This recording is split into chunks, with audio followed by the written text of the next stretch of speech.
up, you guys? Welcome back to another one. If you're new to the channel, I am Gold Pony. I do new car, truck, SUV reviews on YouTube, and today we are in the brand new 2026 Mercedes-Benz GLB 250, courtesy of Mercedes-Benz of Hagerstown in Hagerstown, Maryland. For more information on their inventory, please feel free to check out the link in the description box below. So today we're in the new GLB because it's got baby GLS looks. You gotta love it. On the inside, absolutely insane interior quality. I can already tell you that right off the bat with this ambient lighting and these sage green seats that we have with us here today. They are pretty cool as well.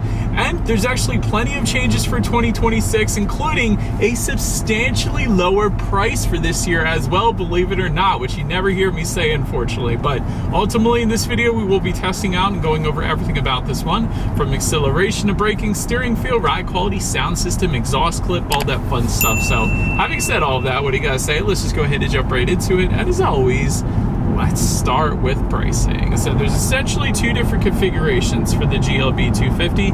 Got the front wheel drive setup starting at $43,800, which is $2,000 less than the 2025 model year. That's pretty substantial. You never see that. Usually prices go up $2,000, not down. But anyways, then you got the 4MATIC all-wheel drive starting at $45,800. But regardless of the configuration that you go with, the power plant on the GLB 250 is going to be the same. Powering the beast is a 2-liter turbocharged 4-cylinder with a mild hybrid system that puts out 221 horsepower at 5,500 RPM, 258 pound-feet of torque coming in at 1,800 RPM. Power is going to be sent to the front wheels or all wheels through an 8-speed dual clutch with paddle shifters. Excited to test those out. 0 to 60 time approximately 6.9 seconds. Top speed 131 miles per hour with MPG numbers coming in at 24 in the city, 32 on the highway for the front wheel drive, 22 city, 30 then on the highway for the all-wheel drive, taking premium unleaded fuel. But said then, before we do any kind of fun acceleration or paddle shifter test here in the GLB, I did want to mention to you guys the drive modes. And so it's labeled dynamic. It's located just behind the cup holders there. That stands for dynamic select, by the way. But drive modes will include comfort, eco, sport, individual, and off-road, adjusting things like the shift points, the throttle response, the steering sensitivity, and the off-road mode will actually give you a 50-50 torque split as well, which is pretty cool for a little added traction there. But now I've got all of that out of the way. What do you guys say? Let's go ahead and find a straightaway. Let's put the paddle shifters and acceleration here to the test. I want to see how quickly the paddle shifters are going to react for us here, and of course, let's see how quickly we can get the GLB 250 here up to speed. All right, found our straightaway, got it in manual shift mode. Let's go. Wow. Dang, that's really good. Like instantaneous acceleration. Let me just start by saying that because of the mild hybrid system, probably because a lot of times the turbocharged 4-cylinders, you are going to get a little bit of turbo lag, but that didn't exist here with the GLB 250, again because of the mild hybrid system. So instantaneous acceleration. Number two, because of the dual clutch, paddle shifters lightning quick, like almost AMG good. It was that quick, but most AMGs of course have dual clutches, so I guess that makes sense. So plenty of responsiveness with the paddle shifters as well. The only thing I would change with the paddle shifters is they are a matte black plastic. Having said that though, they're still dang good, like instantaneous. I absolutely love it. I just wish they were either magnesium or like a nice silver coated plastic that made them feel a little more high end, but they do the job. 100% they do the job, and they're pretty darn good, so I don't mind them. But anyways, to go along with that acceleration, as always, braking is equally important. So 4-wheel ventilated disc brakes do come standard. As far as that 60-0 stopping distance goes, it comes in at 130 feet. As far as braking feel goes, it's actually pretty darn good. So it's pretty much as I would expect there. I love this sport driving mode, man. It just wants to go constantly. Let me get it out of sport driving mode. Give me 1 second here. There we go. So anyways, brakes definitely bite. I'll say that. Not a super firm braking feel, but not a loosey-goosey soft braking feel either. So it's just right for what the GLB 250 is. I'll just put it that way. But then touching on suspension and handling. Up front, you're going to get an independent 4-link front suspension. In the back, independent 5-arm multi-link rear suspension. But there is also an adaptive damping suspension. That comes with the Midnight Edition package. That goes for $1,950. Which, by the way, that Midnight Edition package, that is new for the 2026 GLB 250. It also comes as a standalone option, I guess you could say, for $850 if you wanted to get that by itself. But Adaptive damping suspensions, they're always one I like to recommend because what they do is they monitor each shock absorber individually, not only adjusting to the road imperfections, giving you a smoother ride, but they do also tighten up that suspension during heavy cornering, giving you better handling like on the back roads or something like that as well. But where you really tell the difference though is the ride quality. So if you wanted the smoothest ride, go with that adaptive damping suspension. So overall, we actually don't have it with us here today, but we're on the smoothest road in history, so ride quality's been plenty fine for one of those reasons. So I don't have any issues there, but again, you can notice the difference with the adaptive damping suspension. As far as steering feel goes, it's kind of on the looser side of things, at least in this normal driving mode. Now, like I said at the beginning though, when I was touching on the drive modes, if I were to put it in sport, it does give you a heavier weight to the steering, so you do have that availability. It's kind of nice having something for everyone there, so I like that they did that. If you want a heavier steering feel, you got that option. So anyways, touching on cabin noises, we're going over the bridge. Perfect example.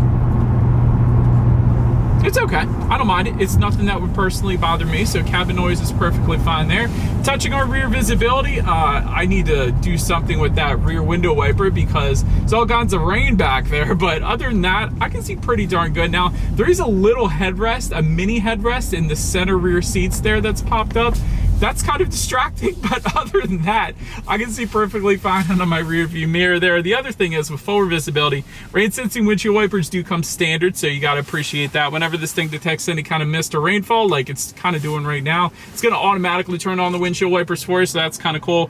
And there is a head-up display available with the Pinnacle trim. Pinnacle trim goes for $5,450. That's going to display your speed limit, and safety features up onto your windshield, assisting with forward visibility yet again. But that pretty much rounds out the performance segment of this review, you guys.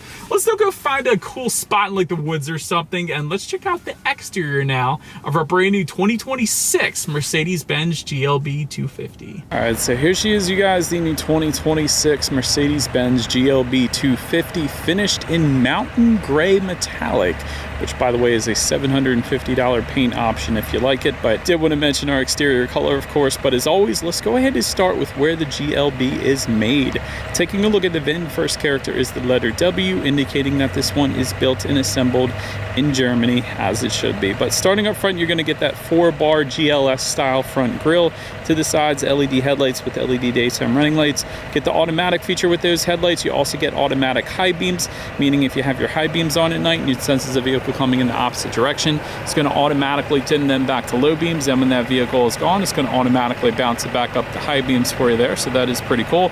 Active bending headlights, though, are also going to come standard on the GLB. So if you're going around a bend at night, those headlights are going to swivel based on the direction of your steering angle, better help illuminating what is around that bend, so you're less likely to hit a deer or a possum or an alien or whatever the case. So that's pretty cool too. And then LED fog lights, which I didn't turn on for whatever reason for this particular segment, they're down to the bottom corners there. They do come standard. There is an illuminated star available for an additional $450 if you wanted to go that route. And I did want to mention that new Midnight Edition package right now that goes for, again, $1,950, because not only does it give you the adaptive damping suspension like I just mentioned, but you get a bunch of gloss black exterior accents, obviously with the name like Midnight, I guess that makes sense. You get 20-inch black AMG wheels and deletion of the model badges as well. So like, for example, you're not going to see the GLB badge in the back, but anyways, did want to mention it there, but that pretty much rounds out the front end of this one.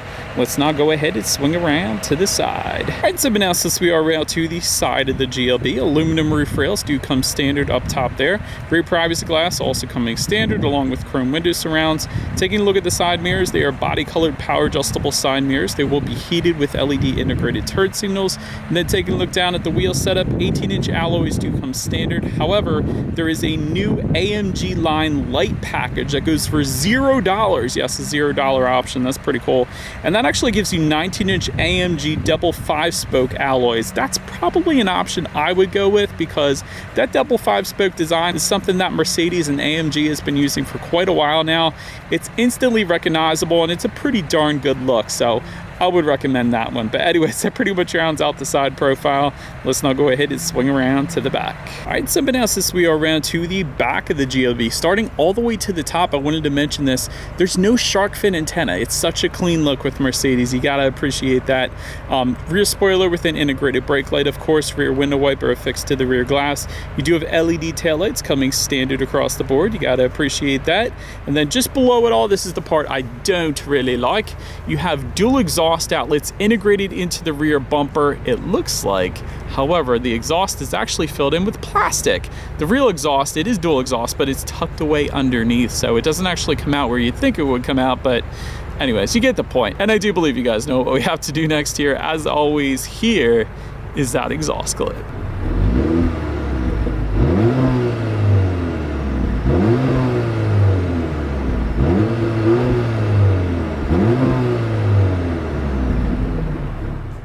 Some analysis, we are around to the back of the GLB. When it comes to opening that rear lift gate, it is a power lift gate that does come standard. There's a button on the key fob, there's a rubberized button on the lift gate itself then as well, but once opened up, cargo capacity comes in at 22 cubic feet. If that was not enough space, of course the rear seats do fold down. That's going to bump that up to 62 cubic feet then. There's some cargo lighting back there. You got a cargo cover, there's an elastic strap, there's grocery bag hooks in both sides in the cargo area there. A little bit of netted storage. There's a 12-volt power outlet, and then if you were to lift up underneath of that cargo floor, you will find some in-floor storage for things like an ice scraper, entire inflator kit, things like that. But then make your way up to the rear legroom. That comes in at 38.1 inches. For reference, I'm even 6 feet tall. This is how much space I had in the second row there. You got a rear center armrest with cup holders, rear ventilation coming standard. There's actually a 115-volt power outlet, which is kind of surprising to see, quite honestly. A couple USB charging ports back there then as well. But I will say, I do kind of wish they had optional rear window sunshades back there. I think they would do pretty good. But anyways, then making our way up to the front seats. 12-way power adjustable front seats with 4-way power lumbar coming standard. Heated front seats go for $500 if you were interested in those. Memory settings do come standard. MB-Tex upholstery also coming standard. Leather seating goes for $1,450 if you were interested there. And you gotta appreciate the sage color that we have with us here today. You never see this color. A lot of times you'll find reds, sometimes you'll find blues, but you never see the green shades of interiors. So huge fan for that particular reason. But overall, as far as seat comfort goes, it was plenty fine in my short little test drive here today, so I definitely appreciated it.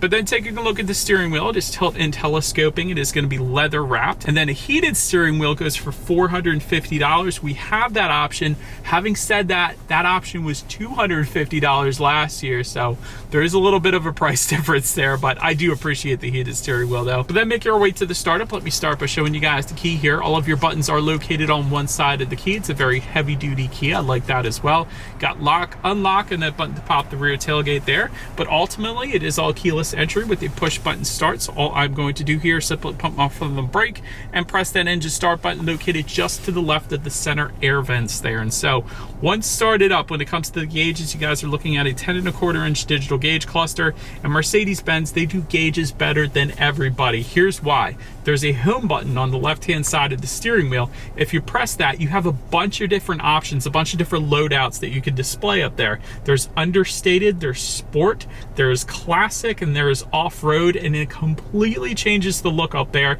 And the cool thing is, with understated, my personal favorite on Mercedes-Benz, if you press that OK button one more time, you have a bunch of different colors you can display up there as well, so you can kind of match it to your ambient lighting color. So that's why I like playing around with it. But of course, it gives you things like how many miles you have left until you hit empty, digital speedometer, outside temperature, so pretty much everything you could possibly want up there. I just think they do gauges absolutely perfectly, so well done Mercedes for that. But now let's go ahead and make our way to overall interior quality. A panorama roof is available with the sun and sound package, I guess, for $1,500. If that sounds new to you, it is. It is a brand new package option for 2026, and thankfully we have it with us here today, and that gives the rear passengers their own personal panoramic moonroof back there, so that's pretty cool. Garage door openers are going to be available. I don't see them that we have them with us here today, but apparently they are available. The other cool thing is this interior lighting, it fades on and off so slowly, and it's so fancy looking too. Like, I love the design of it. I just wanted to mention that real quick. 64 colors of ambient lighting, of course, and Mercedes-Benz this ambient lighting better than everybody, so big fan of that. Wireless phone charger is located just in front of the cup holders there. The other cool thing is all the finishes available to this one, like just above the passenger side glove box here, you have this cool Mercedes-Benz star kind of pattern, but a lot of the stars are actually lit up in the ambient lighting color that you choose. So I think that's a pretty cool little added touch there. And there's carbon trims available, wood trims available as well. And the ambient lighting is just absolutely insane. Like, even within all of the air vents, you have have ambient lighting within them as well, so it's super bright. And yet again, they do it better than just about everybody. I think BMW and Mercedes have my favorite ambient lighting for sure. But anyways, you got cup holders up here as well, a little bit of rubberized storage just behind the volume button there. Then within the center armrest, there's a decent amount of storage in there. You got a couple USB charging ports in there then as well. Overall, as far as the finishes go, Mercedes always crushes it with that. I love the frameless rearview mirror there too. I think that looks pretty cool. Anyways, let's now go ahead and make our way to the infotainment screen. So kind of to match the gauges, you get a 10.3-inch touchscreen display, Bluetooth and audio streaming coming with it, Android Auto, Apple CarPlay as well, factory navigation system coming standard. Check out your driving statistics up there if you wanted to. I don't know why I'm talking like that, but off-road statistics are available up there. You got climate control info as well, ambient lighting settings like I keep saying, and your radio information. So when it comes to the sound systems, you have 3 of them, believe it or not. 8 speakers does come standard. There is a 10-speaker sound system that comes with the Sun and Sound package, hence the sound portion of that name, where that 10-speaker sound system is available on its own for $400 if you wanted that. And then there is a Burmester 12-speaker sound system as a $1,060 option that comes with 590 watts. So we do have the 10-speaker sound system with us here today since we have the Sun and Sound package. So let's go ahead and turn on the radio. Let's see what we got playing this morning, and let's test out the clarity of this one. It's pretty darn good. Like, there's a ton of bass there, plenty of clarity. Yeah, 10 speakers does this vehicle very well. There's nothing wrong with that sound system whatsoever. But anyways, last thing I wanted to mention to you guys on the infotainment screen is when you do put the GLB in reverse, you will find an extremely high definition rear view camera. I'll say that. I do wish it took up the whole screen though, but having said that, still high definition, letting you know who or what is behind you. If you wanted the surround view monitor, that's part of the parking package that goes for $1,270. Anyways, that as always is going to lead us into safety. And so front side curtain airbags do come standard. You get driver and passenger thorax side airbags as well, knee airbags up front as well, and then if you wanted second row side impact airbags, that goes for an additional $350. Mercedes make that standard. It's standard on a Corolla and a Civic. Come on. Also in the back though, you got latch, aka lower anchors and tethers for children for the rear car seats, rear child door locks, tire pressure monitoring system. But then also, like I was mentioning, there is a driver assistance package that goes for $1,700, and that's the one that gives you all the advanced safety, which 90% of it is standard on most other basic vehicles. So I don't know why they make you pay for safety, but anyways, it gives you adaptive cruise control, active steering assist, evasive steering assist, active brake assist with cross traffic function, emergency stop assist, speed limit recognition, lane keep assist, blind spot assist, lane change assist, and assist. So overall, when it comes to my final thoughts here of the GLB 250, I love that it's less expensive. I think that's a brilliant start right there. The fact that it's $2,000 less than last year.